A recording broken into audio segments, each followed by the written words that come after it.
Good morning, everyone. We're excited to have a panel to discuss what feels like a very urgent moment in California. We're seeing everything from federal tax on affordable housing to just truly the bigness of how many people are homeless. But we're also seeing dips in numbers from some great work for many of the panelists here. So to anchor us, I'd like to just sort of set the context here, which is that about 64% of homeless adults have at some point been involved in the justice system.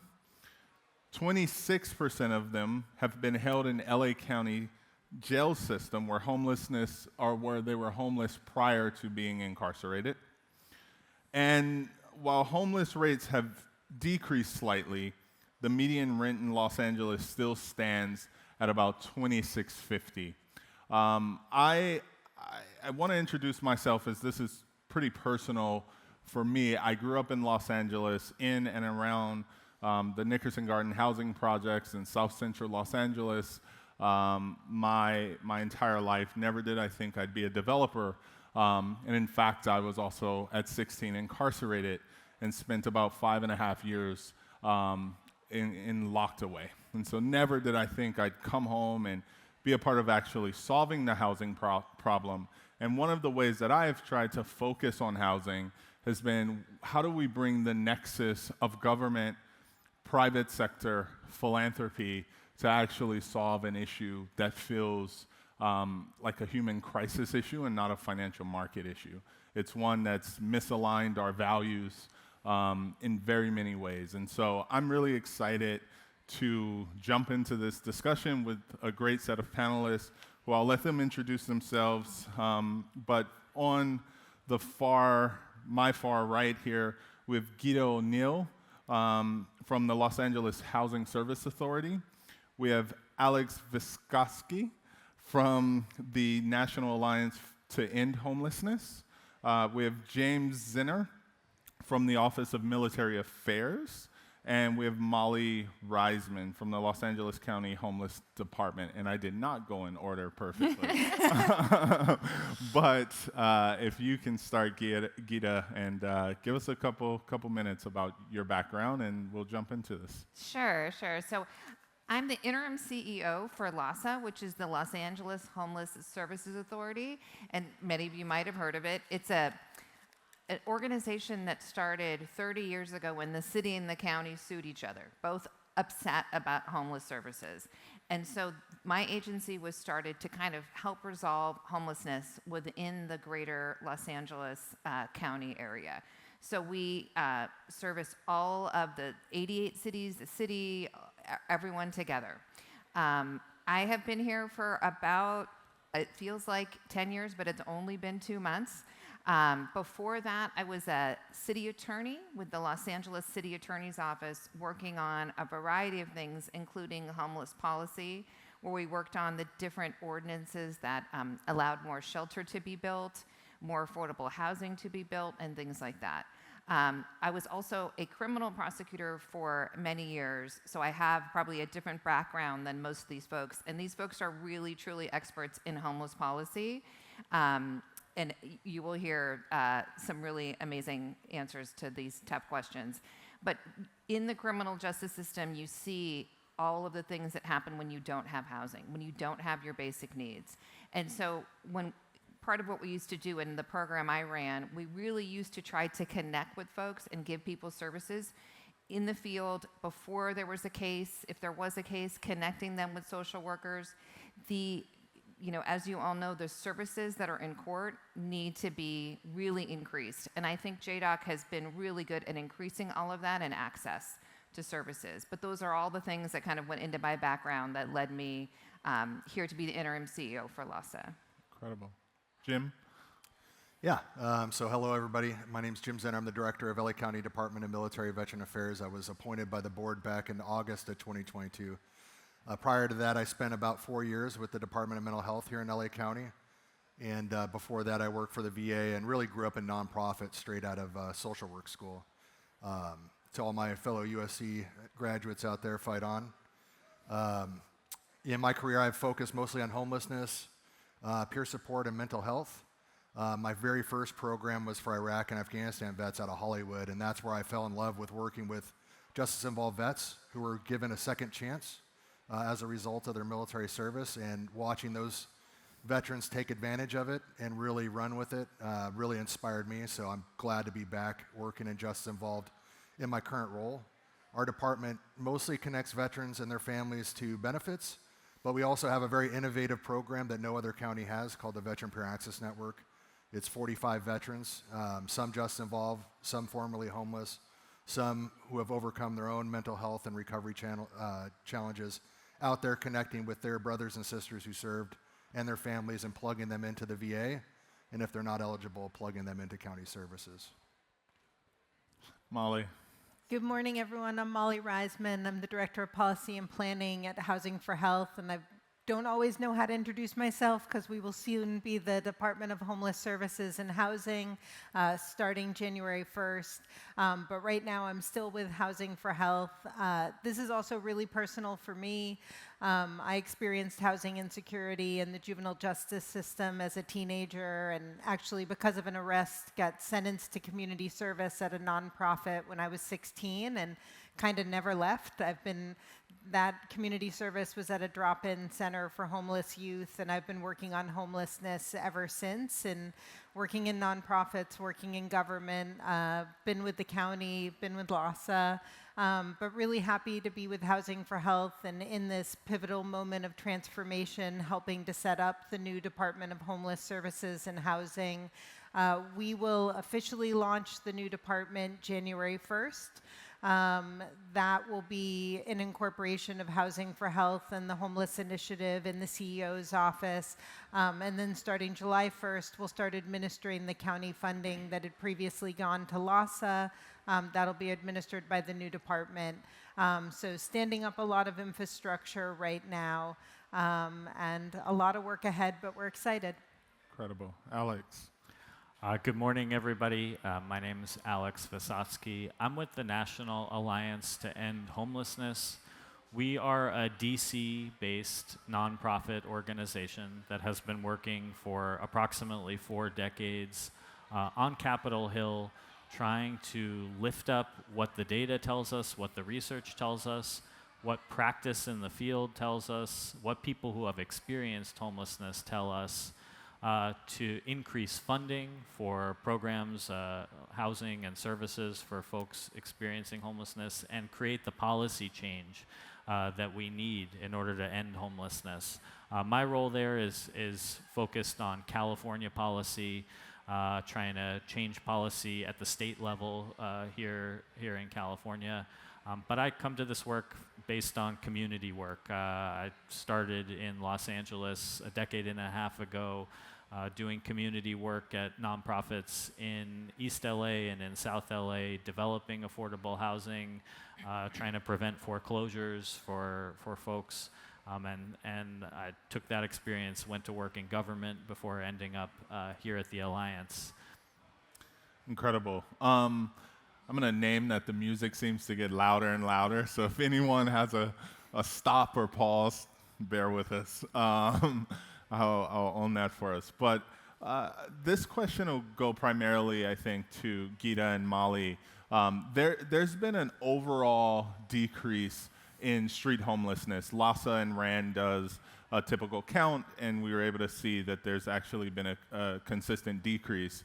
I remember going to Tokyo and learning about the housing there, and we were in a really populous city of Shibuya, and we said, how many unhoused people you have? And they said 72, and I was like, whoa. The scale of our problem seems sometimes insurmountable. You guys are on the front lines of policy and community-based work. I'd love for you to share with the audience, some of those policies that have led to the decrease, some of the actions, and maybe some of the things you're excited about to come. Yeah, so I would say, counting is hard. We all know that it's difficult to get that count that's done at night over 3 days. You're all welcome to volunteer. We're taking volunteers now if you go on the LASA website. it's hard to do that. Some people feel like, well, 3% isn't that much, and I still feel like there's a lot of folks on the street, but it really is a big dent when you look at how many people are out there.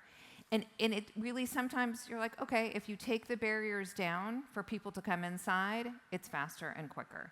So I think Molly's going to talk a lot about the different policies and groups that have done that, but I think it's really important to look at, it's really important to count, to know how many people we have out there, to know how deep the problem is. So you can't brush it under a rug. It can't be because you take a different street home. We really need to look and count and make sure we're as accurate as possible. And I will second that. Everyone should sign up for the homeless count. I think it's theycountwillyou.org. Yes, good memory, yeah. I sign up every year. I love the homeless count. It's fun to do like a civic activity that thousands of people engage in over 3 nights. It's a lot of fun and really important. So I think some of the policies and programs that have made a big difference, one is encampment resolution. So we've seen a big increase in our encampment resolution activities through the Inside Safe program. The county has the County Pathway Home program, which both focus on doing place-based encampment resolution to help people who are in encampments come inside as an entire community, because often encampments, people are really connected to each other. They've built up a community. If you just take one person at a time, folks may not want to leave, but if you offer everybody an opportunity to come inside, often folks will, particularly if you're giving them a really viable opportunity at housing. So the combination of interim housing as a real pathway to permanent housing has been really effective, and those encampments that have been resolved, and then they do big cleanups to make sure that the streets are clear after they get everybody inside, has a huge impact on unsheltered homelessness. I think it's been a really successful strategy. The other thing we've seen a lot of investment in is tenant protections. We know that if there was no inflow into homelessness, we would solve homelessness in 3 years. We house 20 to 30,000 people a year in Los Angeles who are experiencing homelessness. We could end homelessness. The challenge for us is that rents are incredibly high, and so you see lots of people falling into homelessness every day. So tenant protections help keep people in their housing, both in terms of things like renter protections. The city just changed their policy around rent stabilization to cap how high rent increases in rent stabilized units could go. Eviction defense, eviction prevention programs that provide rental or like short-term financial assistance to help people keep their housing. We've seen a big growth in investments in those programs, and I think that's helping on the inflow front, which is really important. I do just want to say these are really great programs. They are all under threat at this moment. There are very serious cuts at the federal level, very serious changes in policies, cuts at the state level. Many of these programs were funded with one-time funding like ARPA dollars. So we're really seeing a contraction in the strategies that have been most effective, and it does make me really worry about the next few years ahead. I think that's a perfect lead into the next question. Alex and Jim, I'd be curious, what are some of the policies at a local, state, or even federal level that we're seeing that'll stop this sort of detraction where we don't lose footing and can continue to decrease? Well, I want to just start because you mentioned going to Tokyo and not seeing widespread homelessness. And I just want to note that that's not because people are more responsible, right, in Tokyo. That's not because there's less incidence of mental health issues or less incidence of substance use. It's because they subsidize people's housing. They help ensure that there's housing that people can afford. And the roots of our crisis here, in not just in Los Angeles, but in the United States, are really policy choices we made, especially at the federal level, to strip away supports for folks, strip away the ways that we could actually ensure people can afford their housing. That was really the seeds of that in the 70s and the 80s, when we both changed the model for how we were going to support people in housing and moved away from things like public housing and towards more market-based models. And then in the early 80s, we saw devastating cuts to what programs remained. And that's really how we started to see homelessness grow over time and get to the place that we are now. As Molly mentioned, we're now at a moment where the federal government is making major cuts and sowing the seeds for deeper crisis, even deeper crisis than we have now. The state has really not been a major player when it's come to homelessness until just the last couple years, when during the pandemic we saw increased levels of aid, increased levels of funding. But they're still in a model where essentially the state funds homelessness when times are good in the state budget, when we have a state budget surplus, but they don't make those ongoing, continuous commitments. We start every year with the state budget being at 0 on homelessness, and we have to fight every year to ensure that that's in the budget. It's inconceivable that schools would ever have to operate this way, that our firefighters would ever have to operate this way, of going to Sacramento every year, hat in hand, just to continue funding. But that's what we're doing at the state level around homelessness. So, because this crisis is decades in the making, we need long-term commitments, long-term funding from the state, especially in this moment where the federal government is kind of stepping back from some of their commitments even further. The other thing I would say is a lot of folks, when they see this problem, they're looking for solutions, they're looking for immediate solutions, and oftentimes turn towards criminalization, right? Fines, jail time, tickets as a way to address homelessness. And we know from all the evidence that not only does that not work to address homelessness, it makes homelessness worse. There was a study in Seattle recently looking at folks who had gotten tickets while experiencing homelessness versus those who had not gotten tickets. The people that got tickets were homeless for 2 years longer than the folks who had not gotten tickets. So we need our state to resist kind of the siren call of criminalization as a solution, because it's not a solution. And lastly, Molly mentioned tenants' rights. Our state makes it really hard for our cities to enact meaningful tenant protections. We need the state to strip away those restrictions that they put on locals and ensure local cities can enact the rent control that they need, can enact the eviction protections they need. Right now, the state is putting handcuffs on a lot of our cities and saying, you can't do rent control this way, you can't do eviction protections this way, and we need that to change. I appreciate that. Jim, I'm going to actually jump in, let you take this next question, because I think you sit at the nexus of how complicated this all is. I shared I was formerly incarcerated, and what led me to development is, candidly, the shame of filling out an application to get housing. Also, I tried to exchange incarceration for going to the military, and would later learn that so many veterans both face homelessness, mental health, and sometimes deal with incarceration. So I'm curious, are you seeing any policies, since we are at a justice conference, that are very focused on reducing the barriers of entry for veterans and people formerly incarcerated?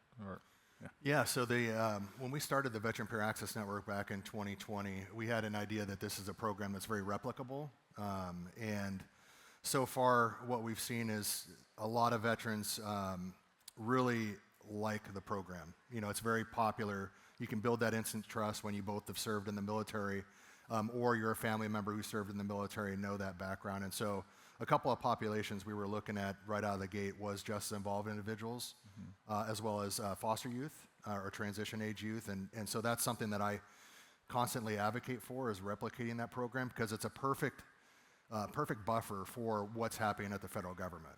Yeah. Because, you know, as we have a great infrastructure of support here in the county, any kind of cutbacks at the federal level, we have that safety net of support for those men and women out there. So that's the first thing that comes to mind. Also, I didn't share very much of my background in the first question, which was the question. But I remember when I first got back from Iraq, and my sister and her boyfriend were living with us, and he had just gotten out of prison for 6 years. And he was like one of the first people that I had like a long, meaningful conversation. And it was really, there was a lot of comparisons around adjusting out of the military versus adjusting out of prison, and I never forgot that moment.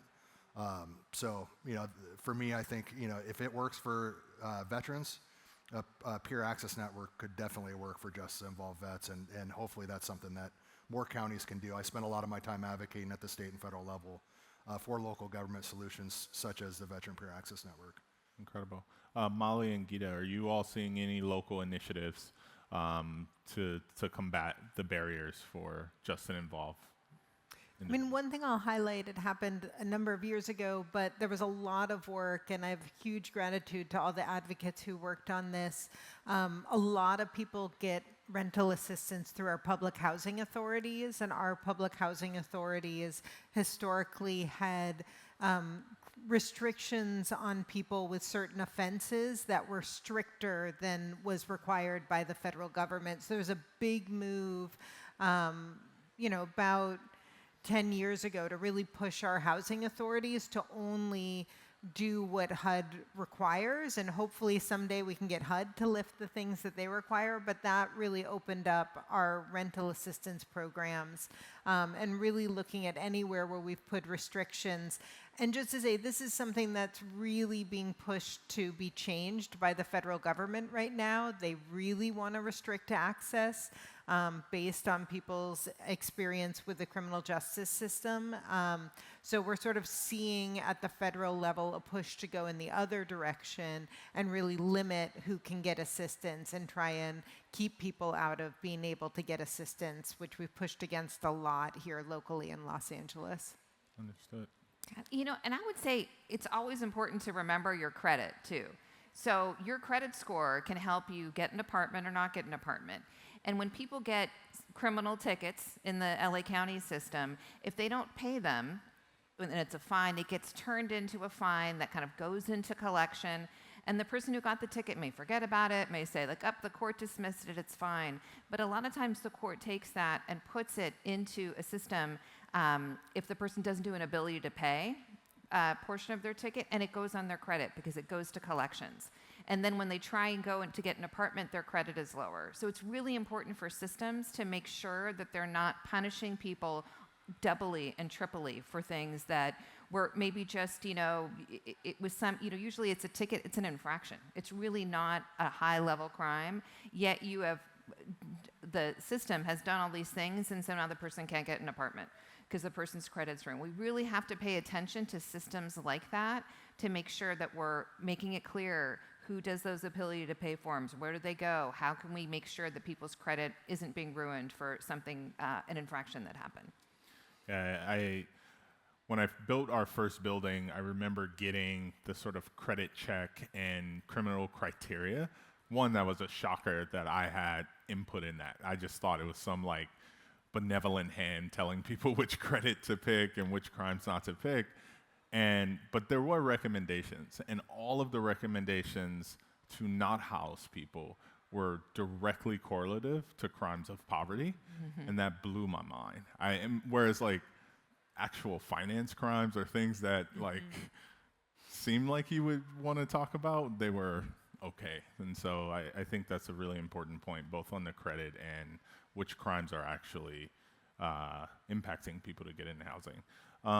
Alex and Jim, I'm curious, we've heard, we probably, many of us know the concept at least of Housing First, but I'm really curious, what has been your experience implementing it? What is the experience from providers on a very direct level of implementing it? Yeah, sure. So, Housing First, for those that don't know, is a pretty simple idea that says nobody else gets to decide whether you're ready to get into housing, right?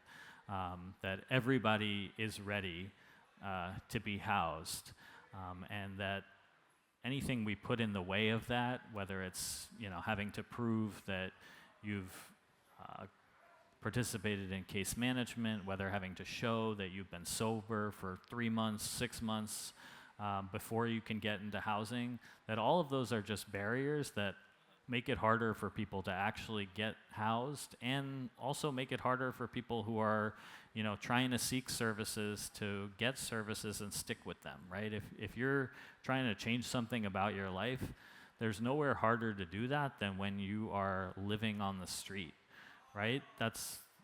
You have bigger concerns, bigger fish to fry. You got to make sure you have a safe place to sleep that night. You got to protect your stuff. You got to make sure you have something to eat. And it's just pretty hard to get well when you are living on the street. So Housing First is that very simple idea that, let's get people into housing right now, and then we can work with them and ensure that, we connect them to the services they need, that, whether it's recovery, whether it's mental health services, that they can get connected to those services, but they're not going to be able to really thrive with those services if we're not getting them back into housing. The research tells us that this is really the gold standard here. And I think we have seen some of the success of that in Los Angeles, where, as Geeta and Molly mentioned, we're seeing upwards of 20,000 people being rehoused each year using that Housing First model.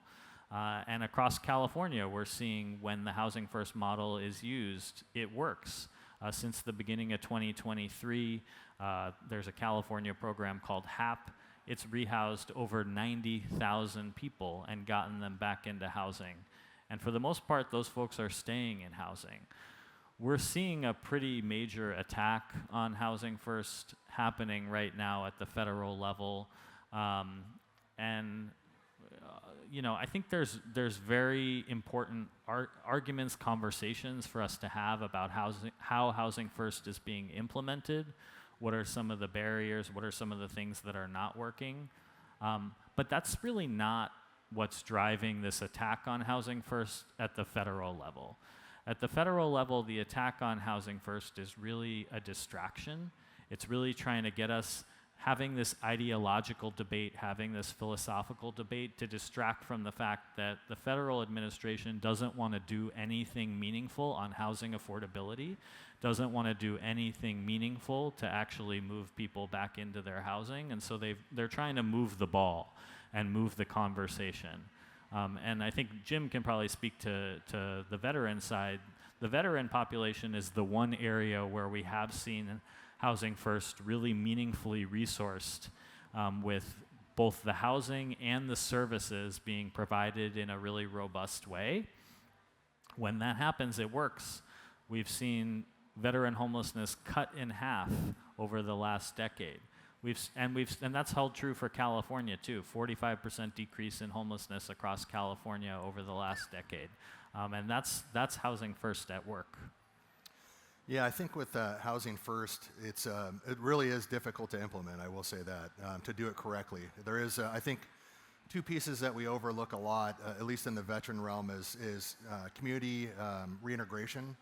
So really, and that's where I love the peer support work, because some of us know, like, when you stop using drugs and alcohol, or when you get back on your feet mentally, you got to learn how to live differently again.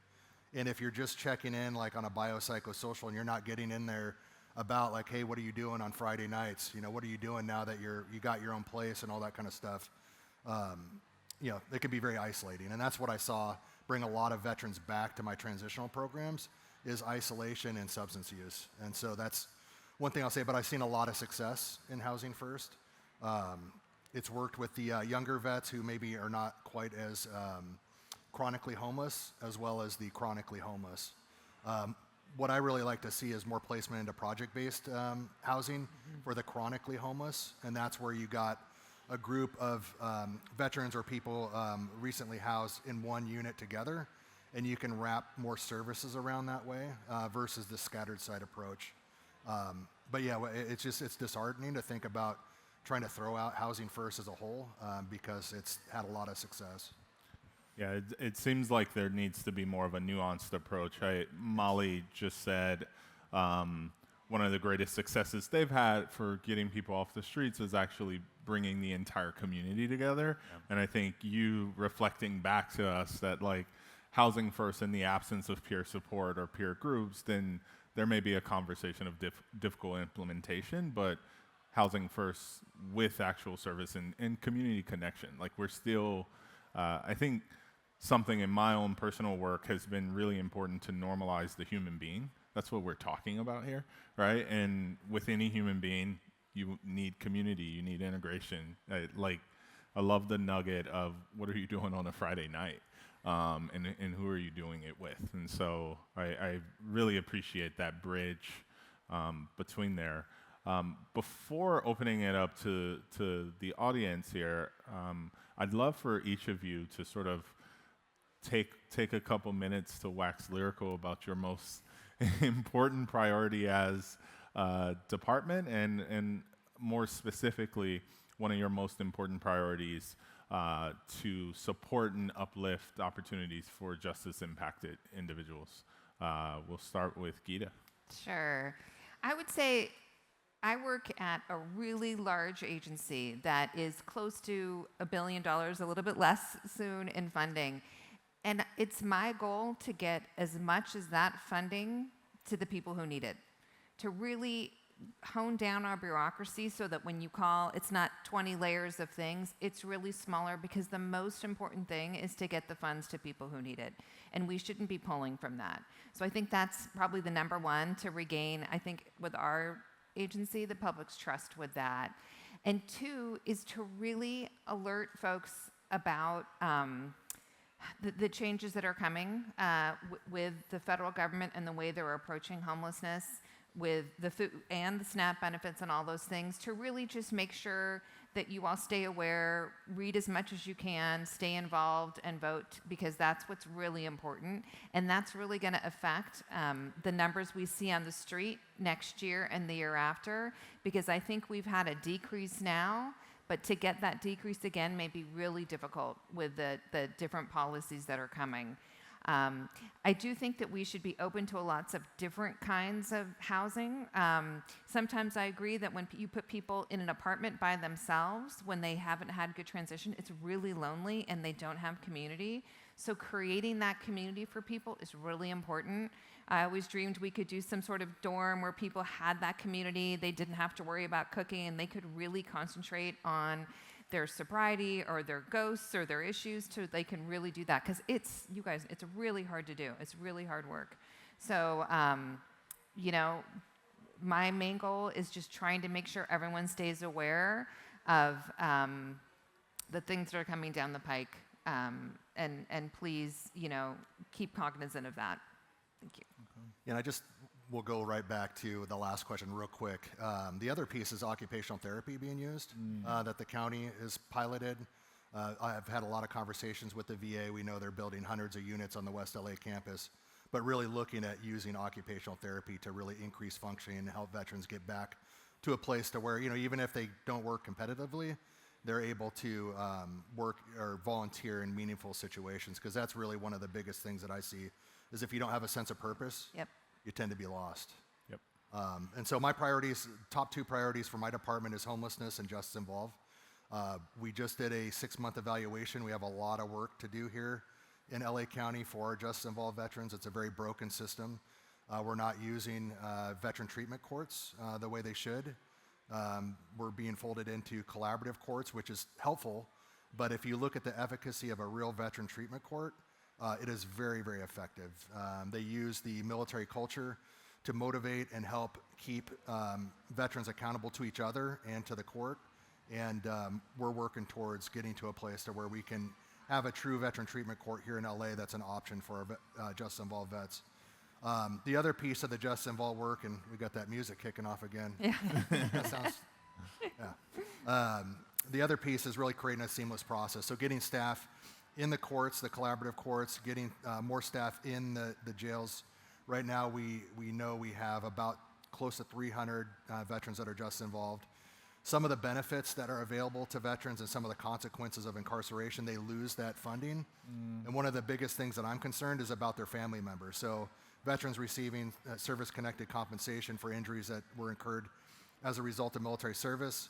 Once you're incarcerated once you're convicted, 60 days past, you lose that benefit until you're released. And so those family members that are used to that fixed income all of a sudden, while their loved one is incarcerated, loses that money.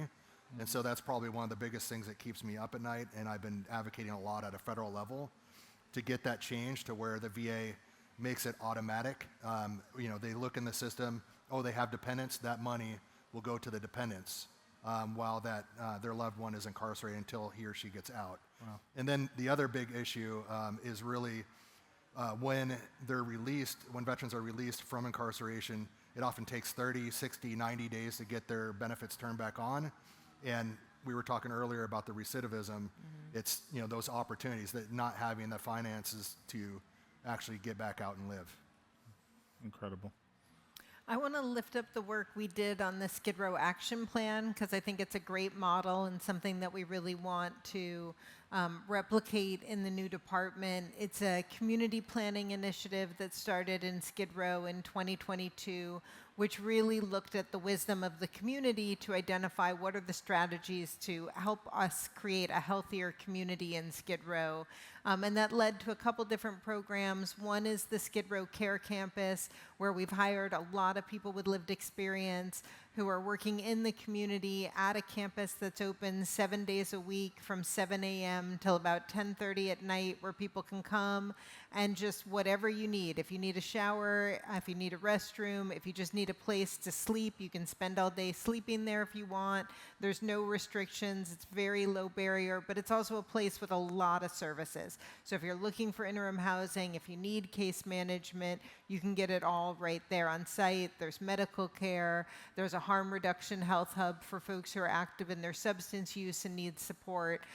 So it's been a really great model. The other thing that came out of that was our Skid Row resident councils, which is really, again, looking at the wisdom of community members with lived expertise and allowing them to step into the role of being consultants, providing training and technical assistance to programs in the community, supporting them to be compensated like consultants, supporting them to work hand in hand with programs, again, to help programs provide the best services they can, to be as effective as possible. It's been a really great model. It's allowed a lot of our resident council members to go on to other leadership roles in the community.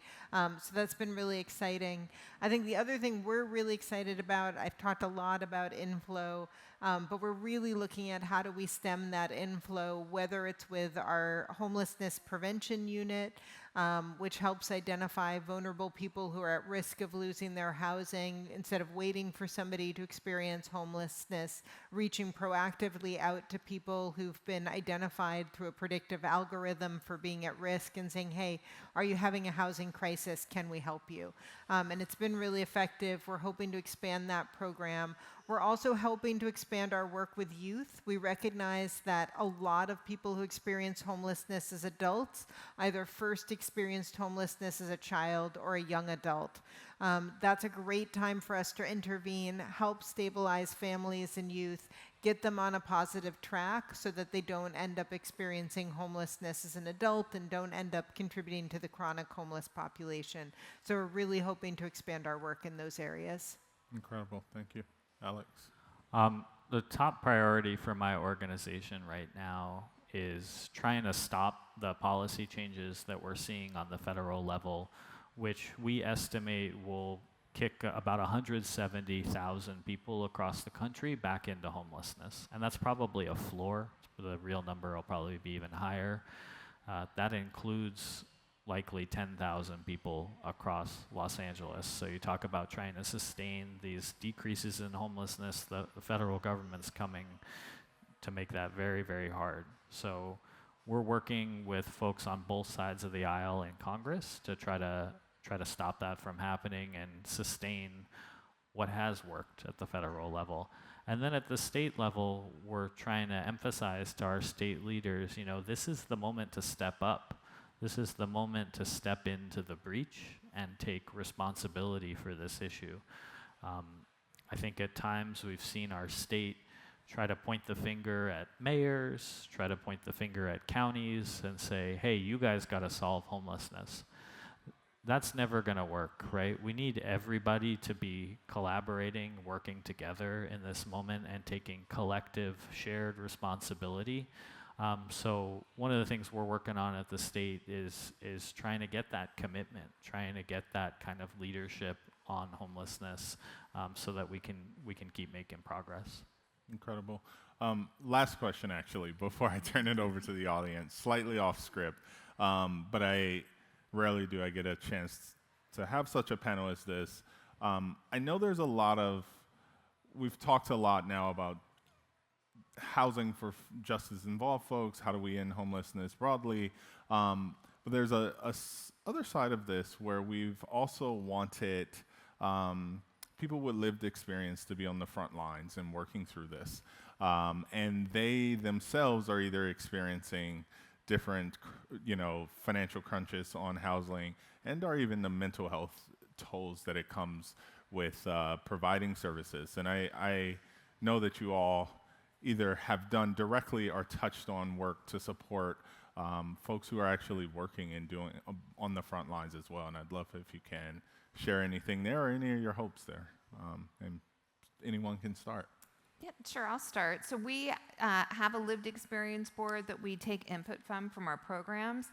We actually also have homeless outreach team workers that work for LASA that have lived experience. And I think you're right, training them, getting them to work, it gives them a great sense of purpose.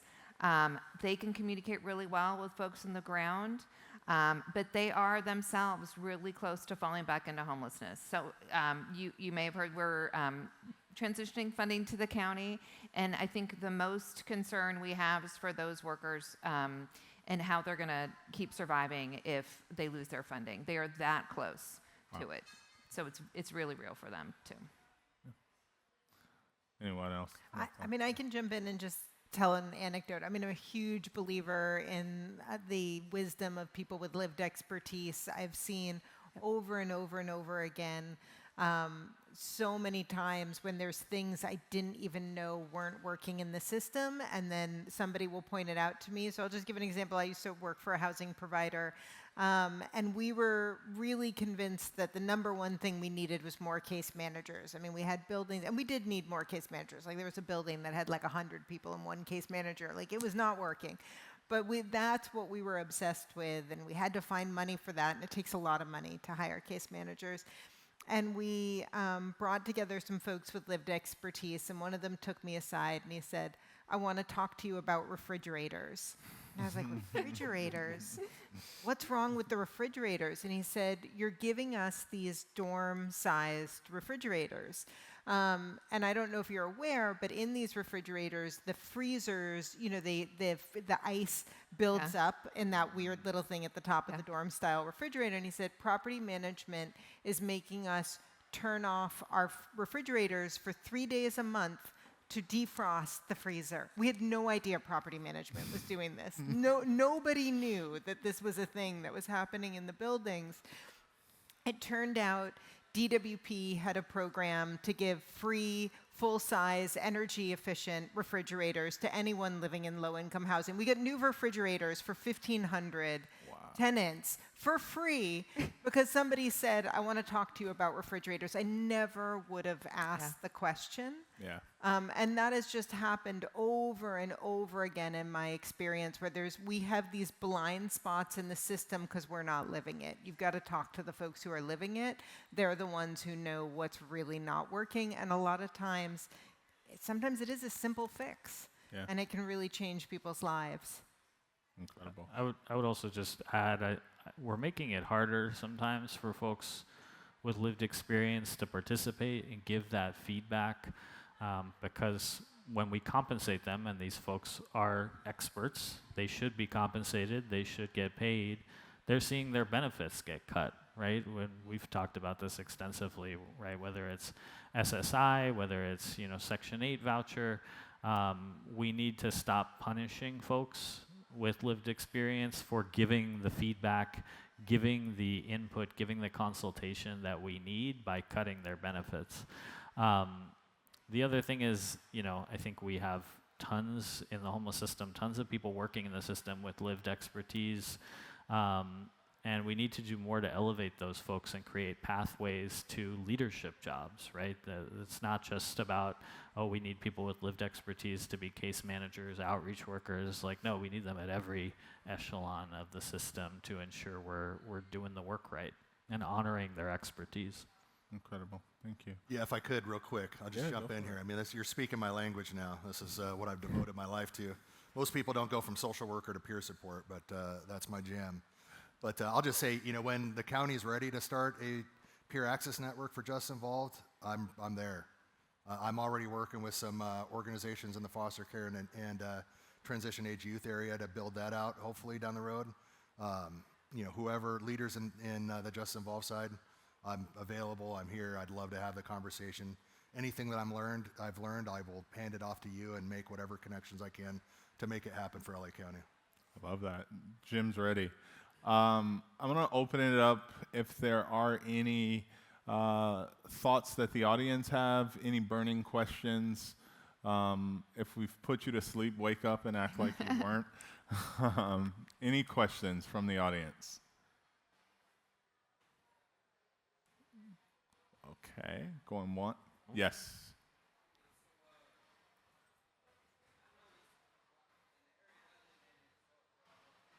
It's a little hard to hear you. Can we get a mic?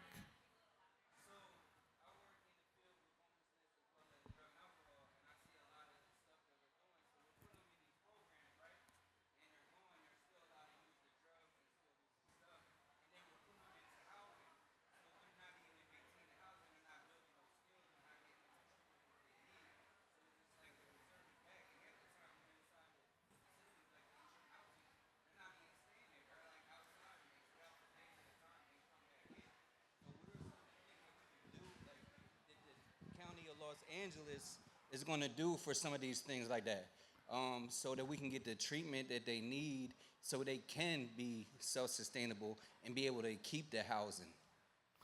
I hate to ask you to repeat the full question, but I think some of the folks didn't hear it, but I'll try and sum it up. But I think I heard you say for the individuals who are getting housing, they're still dealing with substance abuse, or mental health trauma or otherwise. And your question is, what are some of the very tangible things that can support so they can sustain it? Is that correct?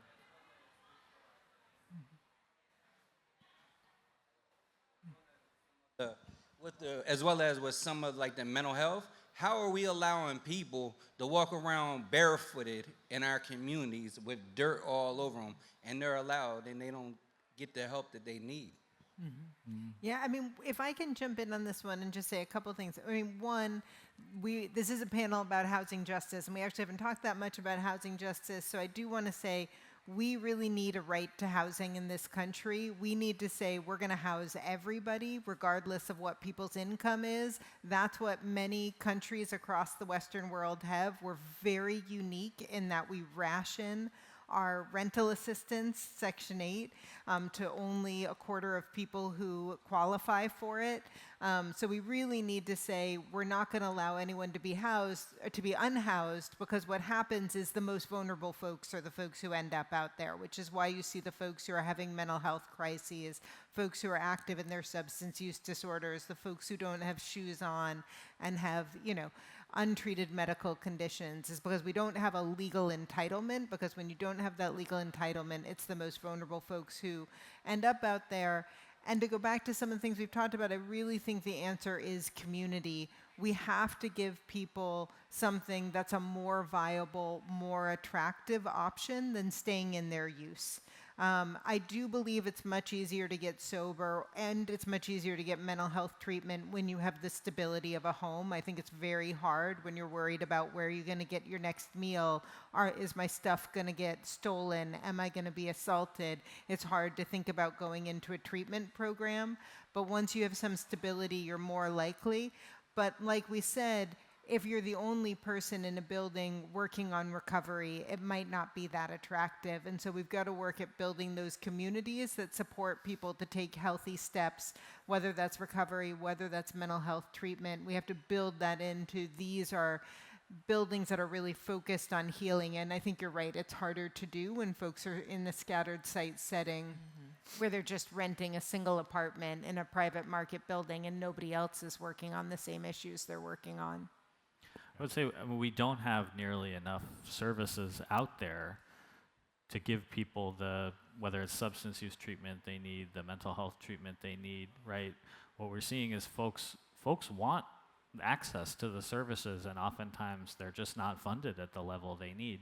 Now we're seeing the federal government put this increased emphasis on treatment in their new homeless programs. Meanwhile, they're also cutting billions of dollars for treatment programs through H.R. 1, which was the big beautiful bill that they passed earlier this year. So I think it begs the question of whether they're actually serious about the treatment. So we need those federal resources there to, through Medicaid, to ensure that we actually have treatment at the scale it's needed. Right now, it's not there. I'll echo Molly really quickly. I think you're right. We need to have a new vernacular in our country that housing's for everyone. It's one of my greatest frustrations with even the word affordable housing. It's like, it's a crazy concept versus just, no, everyone should have access to gainful housing. Here and there. Yes, how you doing? Some of the struggles I've seen, there's a program out there called Soul LA Housing, where they're able to accommodate people through housing, through Medi-Cal. Some of the struggles from some of the people I've directed to those resources is having a point of contact. Is there any steps of point of contact or a peer navigator at those sites to be able to help those people get those resources that are available to them? Yeah, I think we're hearing this a lot. We've been doing a lot of work in the new department about what's working, what's not working in our system, and we hear this repeatedly, that folks don't understand the access points of how you get connected to care and how you continue on your housing journey. Even if you're able to get into one program, how do you keep working towards permanent housing? And I think this is one of the things we have to create, and folks are really asking us to look at technology, look at what our way is that people can have more information. And LASA has been doing a lot of work on this, looking at how folks who are participants in programs can see their own data, see where they are in the system. But I think there's a lot we can do to make it a lot easier for folks to understand how do you connect to the next step, how do you get care when you need it. It is a little incomprehensible right now. Hello. Hi. I have a question in regards to a lot of the vacant properties surrounding and in LA County, LA City.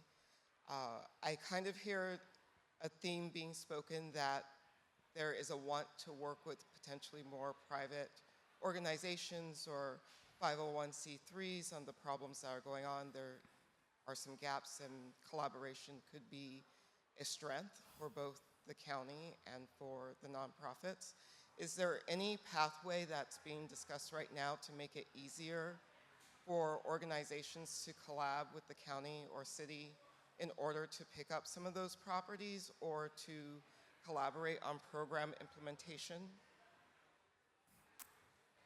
I don't know of any. I mean, when they're trying to work with vacant property owners to get in touch with the private property owner, there were more pushes like that, but I think the economy has really been strained in those areas. I don't know of any new or existing ones. I think she's going to clarify. We need the mic. Sorry, can't hear you. This would be regarding properties specifically that are city-owned or county-owned, such as old fire stations, libraries, and there's a few vacant lots, just to say the least, that I have been, looking at throughout LA. But when trying to work with the city on getting access to even the person who would handle that discussion, it's quite difficult. So I would just say for the city of Los Angeles, you can approach the council member for that area and see if they can help you cut through some of that red tape. Over, I think, the past 10 years, at least the city has gone through a lot of the property they owned and either auctioned it off or have done programs like that in the past. So there aren't as many usable lots left as there used to be. But I would contact for the city, I don't know about the county, but for the city, I would contact your council member to see if that person can help you with the particular property. And county supervisors, if it's a county-owned property, I know when I worked in a supervisor's office, we made a lot of county-owned property available for redevelopment or partnerships with nonprofit. So it is normally the elected official over that particular district who has the most say in what happens with either city-owned or county-owned properties. And I'll add, just as from a developer perspective, should you and when you get in touch with those folks, Guido's point shouldn't be understated, which is our economy and the nature of what's happening in federal government and flow of capital, even when you get access to those sites, might still make things a little bit more difficult, which is why policy and really the voice of people saying this is continuing the fight that this is a primary priority is really important. So after you could get access to those sites, or if you have housing that's available, there are many programs that, whether LASA or other, have actually tried to uplift to fill empty buildings or build on existing property. But when you see all these cuts from federal, state, or otherwise, it becomes really difficult. So don't be that's not to dishearten you, but just know that that is a reality even after you get the site. Hi. I just wanted to give some feedback on my thoughts with housing and housing first. I think it's absolutely important. I think it falls within Maslow's needs of hierarchy, where you got to have that bottom base, right? Yep. But like you guys said, services are not always available. They don't know how to access. I come from the Antelope Valley, where the resources are just as dry as the desert. So that's the one thing that I was able to see, that interim housing really does benefit a lot of these people. A lot of these people don't know how to maintain a house because they've never had one. Mm-hmm. They don't understand budgeting, planning, and interim housing really seems to be the key to that, because we're able to meet them where they're at. We're housing them, and we're also bringing the services to them where they don't leave. They don't go around searching. And we keep them. We're able to have better access to services because it's all surrounded with there. There's a great program in the Antelope Valley. It's Kensington. Mm-hmm. I don't know if you guys ever heard of that. I've been there. It's great. Amazing program. We need more of that, because that's where we can capture them and we could curb that homelessness, where we're able to service them, address the mental health, address the substance. All of that is key for us to be able to have individuals retain their housing. Absolutely. Thank you. Yeah, Kensington's a great model. It's got supportive housing and it's got interim housing all on a big campus. It's amazing. Incredible. Well, with that, I think we're going to wrap up audience questions. Any last thoughts? Or otherwise, we're going to wrap up this panel. I thank you all for your participation.